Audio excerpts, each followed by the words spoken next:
Ce matin, une partie du point de presse a été faite par Mme Dabia. Nous devions nous retrouver, mais tout le monde était sur le terrain. Et nous étions dans nos sièges différents. Cet après-midi, vous êtes venus, nous allons vous adresser à vous. Nous allons vous faire le point de ce qui s'est passé de la journée. Elle a fait la mi-journée. Mais ce qui s'est passé de la journée, il y a eu une vingtaine de femmes et d'hommes qui ont été arrêtés. Plus? Oui. Une vingtaine. Il y a eu 20 femmes qui ont été libérées. Elles ont été libérées et elles sont parmi nous ici. Elles sont parmi nous ici. Je crois que c'était pour dissuader cette marche historique des femmes de Côte d'Ivoire que toute l'armée de Côte d'Ivoire a été déployée. L'armée de Côte d'Ivoire a été réquisitionnée par rapport à une marche des femmes. Une marche des femmes aux mains nues. C'est la première fois que nous voyons cela. Une marche des femmes. De simples femmes que nous sommes. Parce que dans notre coutume, quel que soit ce qu'est la femme, on dit oui, c'est une simple femme. Tu peux être président de la République, tu peux être directrice de société. Mais dans notre culture, la femme n'a de valeur que la valeur que l'homme lui donne. Donc on dit de simples femmes. Donc une marche de simples femmes, de pauvres femmes, les mains nues, pour crier leur ras-le-bol par rapport à la violence des microbes, par rapport à la violence même du pouvoir, qui met les microbes en route quand nous voulons faire des manifestations. Nous avons vu ce qui a été déployé comme armée. L'armée tout entière a été réquisitionnée. C'est étonnant. Quand on sait que M. Ouattara a dit que nous sommes dans une démocratie, est-ce que dans une démocratie, on doit déployer l'armée tout entière contre la marche des femmes, de simples femmes, de pauvres femmes?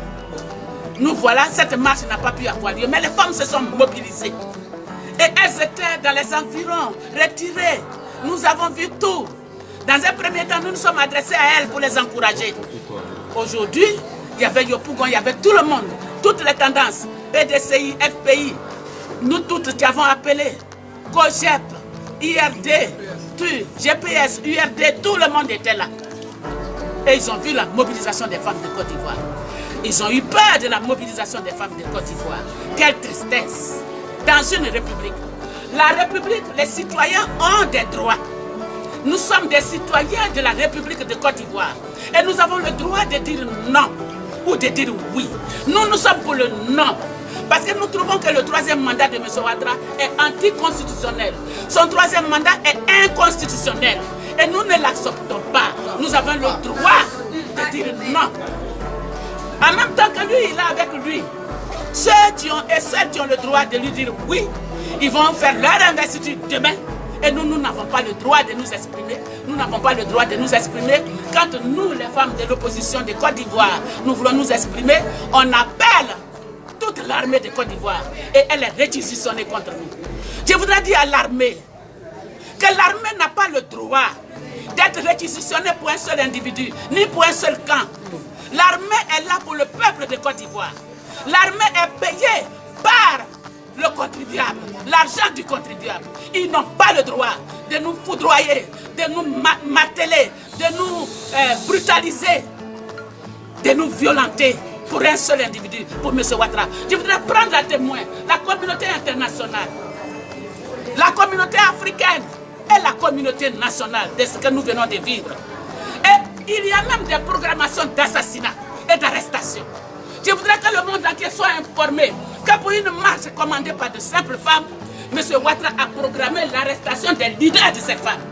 Et nous avons eu de toute la nuit des menaces d'arrestation, des plans d'arrestation, des plans d'assassinat, où des chambres ont été faites pour nous mettre dedans. Quand tu sors de là, tu croises la mort, tu n'as plus droit à la vie.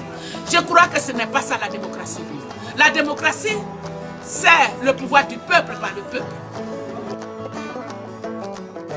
Le pouvoir du peuple par le peuple.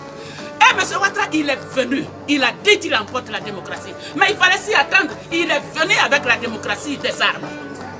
Donc c'est ça qui continue. Nous voulons dire à M. Ouattara que nous continuerons notre mobilisation contre son mandat.